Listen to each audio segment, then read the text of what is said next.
आज का हमारा टॉपिक है मकड़ी, चींटी और जाल।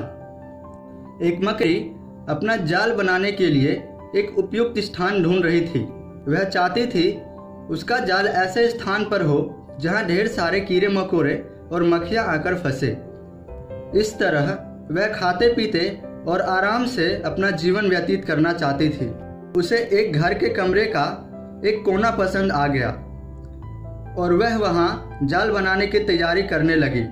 उसने जाल बुनना शुरू ही किया था कि वहां से गुजर रही एक छिपकली उसे देख जोर जोर से हंसने लगी।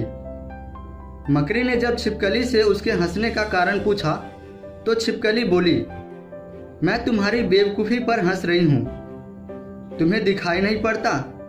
यह स्थान कितना साफ सुथरा है।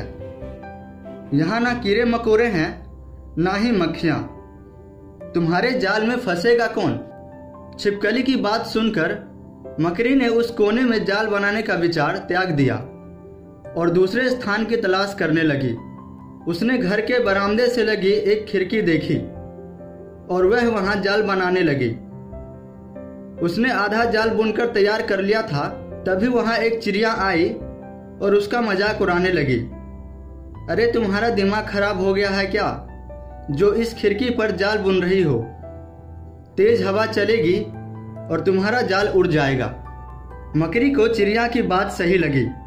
उसने तुरंत खिड़की पर जाल बुनना बंद किया और दूसरा स्थान ढूंढने लगी। ढूंढते ढूंढते उसकी नज़र एक पुरानी अलमारी पर पड़ी। उस अलमारी का दरवाजा थोड़ा खुला हुआ था। वह वहां जाकर जाल बुनने लगी। तभी एक कॉकरोच वहां आया और उसे समझाने लगा कि इस स्थान पर जाल बुनना व्यर्थ है। यह अलमारी बहुत पुरानी हो चुकी है। कुछ ही दिनों में इसे बेच दिया जाएगा और तुम्हारी सारी मेहनत बेकार चली जाएगी। मकड़ी को कॉकरोच की बात सही लगी और अलमारी में जाल बनाना बंद कर दूसरे स्थान की खोज करने लगी।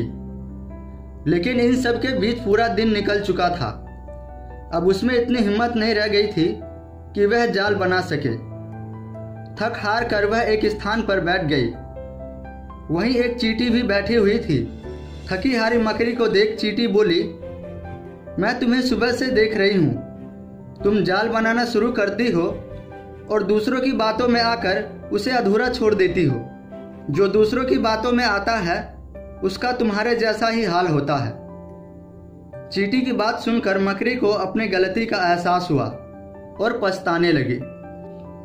तो दोस्तों, इस कहानी से हमें यह सीख मिलती है कि अक्सर ऐसा होता है कि हम नया काम शुरू करते हैं और नकारात्मक मानसिकता के लोग आकर हमें हतोत्साहित करने लगते हैं। वे भविष्य की परेशानियां और समस्याएं गिनाकर हमारा हौसला तोड़ने की कोशिश करते रहते हैं।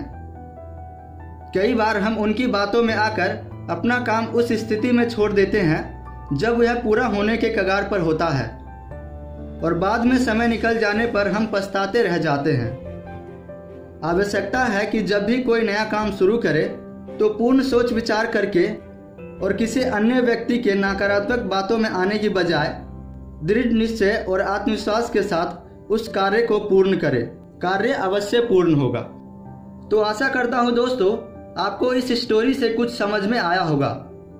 आज के लिए बस इतना ही। मिलते हैं नेक्स्ट वीडियो में एक और नई स्टोरी के साथ। तब तक के लिए नमस्कार।